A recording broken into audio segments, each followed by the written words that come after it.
BJP की ओर से भी 3,000-3,500 तो कम से कम ऐसी नुक्कड़ सभाएं हुई होंगी झुग्गी झोपड़ी में और दूसरे इलाकों में भी, ये समझाने के लिए कि ये फ्रीबीज कंटिन्यू रहने वाले हैं और मैं तुम्हें और दूंगा।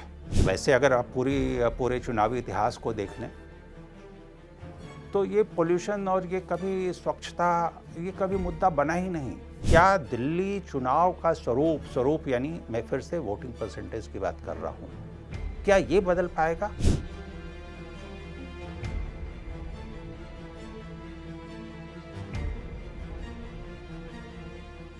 ये है, लेकिन ये एक बहुत ही ट्रैजिक आप कह सकते हैं, बहुत ही दुर्भाग्यपूर्ण बात है कि इलेक्शन में जो सबसे ज़्यादा वोकल होते हैं वो कौन से होते हैं? शहर होते हैं और वहीं ये पैथी होती है।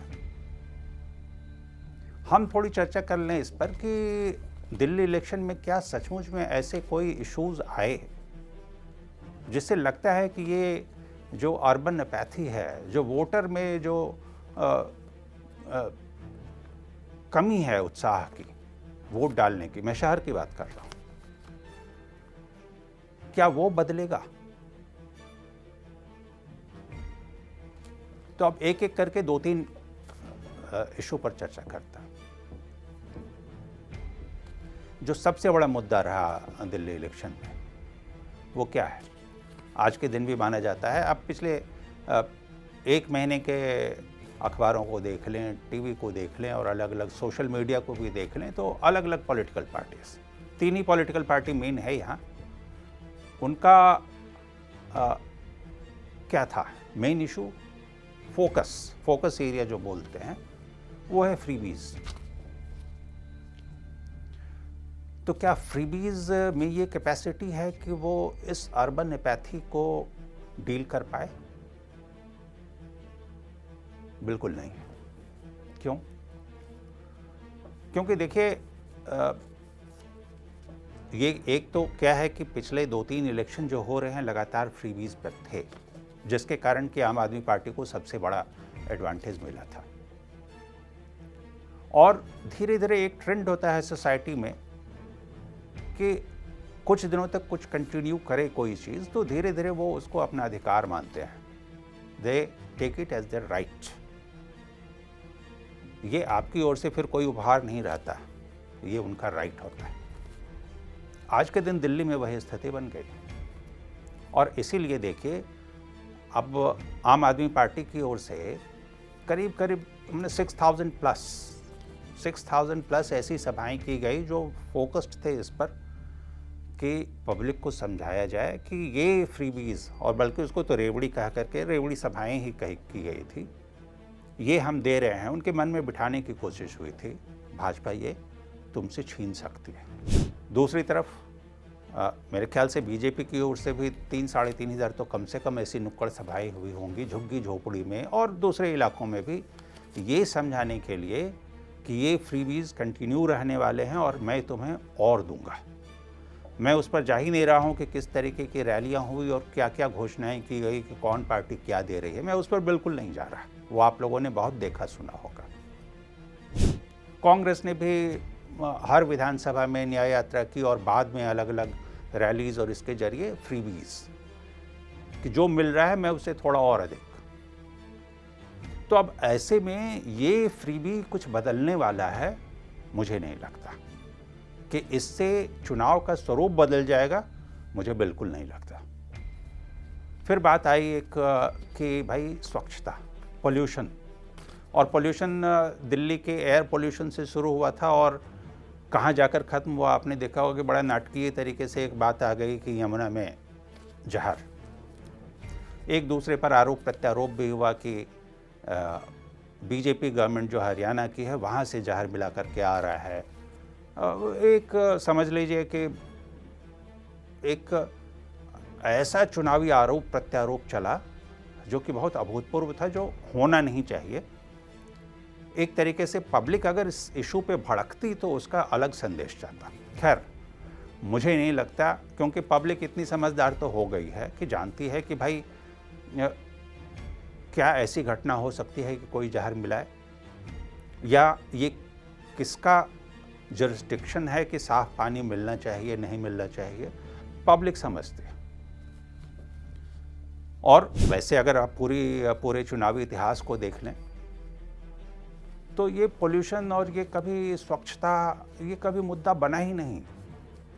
मतलब जब पहली बार मोदी गवर्नमेंट बनी थी केंद्र में और उसके बाद इन्होंने स्वच्छता अभियान की शुरुआत की थी, तो ये देखिए अप्रिशिएट तो किया गया धीरे धीरे। पहले तो कुछ दिनों तक तो हंसी मजाक ही चलता रहा कि पीएम के लेवल पे स्वच्छता जैसी बात की जा रही है कि झाड़ू लगाना चाहिए, हमें कूड़ा नहीं फेंकना चाहिए। लेकिन धीरे धीरे पब्लिक ने अप्रिशिएट किया कि ये बहुत अच्छी बात है, कुछ चीज़ें दिखने भी लगी। लेकिन चुनाव पे उसका इम्पैक्ट पड़े, चुनाव से मतलब मैं फिर वही बात कर रहा हूँ कि किसी पार्टी को लेने देने से मतलब नहीं है। मैं बात कर रहा हूँ वोटिंग परसेंटेज बढ़ने की बात, मोर रिप्रेजेंटेटिव गवर्नमेंट, मोर रिप्रेजेंटेटिव असेंबलीज की बात मैं कर रहा हूँ। वो नहीं दिखा। आप देख लीजिए पिछला लोकसभा इलेक्शन भी अगर आप उठा के देख लेंगे तो लगभग 21 से 22 करोड़ लोगों ने तो वोट ही नहीं डाला। अब 21-22 करोड़ आप समझ लीजिए कि यूरोप के कई कंट्रीज़ को आप मिला देंगे तब इतनी संख्या होगी, उतने लोग यहाँ वोट नहीं डालते। और ये तब हो रहा है जबकि पिछले दिनों में वोटिंग परसेंटेज बढ़ने लगी है, तब ये हो रहा है। तो ये कितना बदलेगा फिर देखने की बात होगी। एक बात जो अभी फिलहाल बजट के बाद तेजी से ये बात आई, मिडिल क्लास। अब देखिए मिडिल क्लास जो है ये हर चीज़ के केंद्र में होता है। कुछ सचमुच में बदलना हो अगर तो उसकी केंद्रीय भूमिका होती है मिडिल क्लास की। वो कहीं रिवॉल्यूशन करना हो तो भी, कहीं कुछ मानसिक आधार पर, कुछ चर्चा के आधार पर कुछ बदलना हो तो भी वो भूमिका निभाता है मिडिल क्लास। और इसीलिए आप देखेंगे कि अभी कुछ दिन पहले, अब मेरे ख्याल से 10 दिन पहले की बात होगी, कि कांग्रेस की ओर से भी और आम आदमी पार्टी की ओर से यानी खुद केजरीवाल की ओर से जो कि संयोजक हैं, उनकी ओर से बात हुई कि मिडिल क्लास को सेंट्रल गवर्नमेंट की ओर से रिलीफ क्यों नहीं दिया जा रहा। और एक डिमांड रखा गया कि कम से कम 10 लाख रुपए तक का टैक्स एग्जम्पशन जो है सो मिलना चाहिए। अब ये किसी असेंबली इलेक्शन में एक बजट की बात, वो क्यों था? बिकॉज ये दोनों पार्टियां समझ रही थी कि ये मिडिल क्लास यहाँ एक बड़ी भूमिका निभा सकता है अगर हम इनको जगाने में कामयाब रहे तो। और एक लिमिट भी उन्होंने रख दिया 10 lakh, from 7 lakhs to 10 lakhs। ये एक बहुत बड़ा जंप माना जा रहा था। आप देखिए और हुआ क्या, अभी 3 दिन पहले जब बजट पेश किया गया तो गवर्नमेंट की ओर से, सेंट्रल गवर्नमेंट की ओर से कहा गया 12 lakhs, यानी beyond their expectations, beyond everybody's expectations. और ये अब देखा जाने लगा कि क्या ये बदलेगा। अब मैं ये इसलिए बोल रहा हूँ कि भाई कम से कम दिल्ली में अबव 40% या आप 45-50% तक रख सकते हैं कि मिडिल क्लास है। मैं सिर्फ टैक्स पेयर्स की बात नहीं कर रहा हूँ, ये मिडिल क्लास है जो जनरली इलेक्शंस में साइलेंट होते हैं। ये जो अर्बन एपैथी की जो बात हो रही है ना, जो हम लोग बात कर रहे हैं, ये हर जगह पर वो इन्हीं के कारण होता है। ये मिडिल क्लास, इन्हीं में एपैथी है। तो क्या ये मिडिल क्लास इससे जगने वाला है? क्या दिल्ली चुनाव का स्वरूप यानी मैं फिर से वोटिंग परसेंटेज की बात कर रहा हूँ, क्या ये बदल पाएगा? देखिए ये भी आया है कई बार, मैं गारंटी के साथ बिल्कुल नहीं कह सकता कि ये बदलेगा। क्योंकि इनके बीच एक ट्रेंड है।